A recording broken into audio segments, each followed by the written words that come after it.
There's late, and then there's like really, really, really late. Somebody dropped off a book at a Fort Collins library more than 100 years after its due date. So the library figured, well, why don't we figure out what this potential late fee would be, just for the fun of it. They don't actually charge those anymore. 9 News reporter Jennifer Meckles has that story from Fort Collins.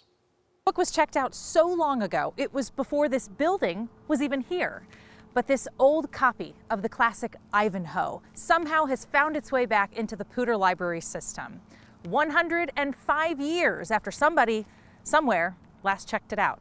I mean, that's one of the magic things about books and literature, right? Of all the stories waiting on these shelves, It doesn't matter how many decades or centuries pass, it can still be relevant to the right reader that's looking for something. Poudre Libraries just discovered a story still untold. This is Ivanhoe by Sir Walter Scott. No, not the classic novel Ivanhoe, but the story behind this copy, shared by the library's Anna Claire Crumpton. It was checked out 3 times, 3 stamps, before it went missing. The last checkout, 105 years ago. February 13th, 1919. 105 years later, someone turned it in.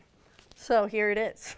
It came to us from an unnamed woman who it was passed along from her brother, who found it in their mom's belongings in Kansas. Still intact? Yes. Loved? Absolutely. And it's been annotated and well loved, so you wonder how many, generations it went through, how many parents to kids, loved this copy of Ivanhoe. Back in 1919, the old Fort Collins Public Library, the building behind this one, charged 2 cents a day for overdue books. And we'll adjust it for inflation, and it's around $14,000 of late fines. We don't do fines anymore. We're fine-free. No penalties here, just one more story to add to the shelf. Absolutely. We celebrate the magic of books, and it's even more magic when it's more than 100 years old, but we're surrounded by them all the time, and they're very precious.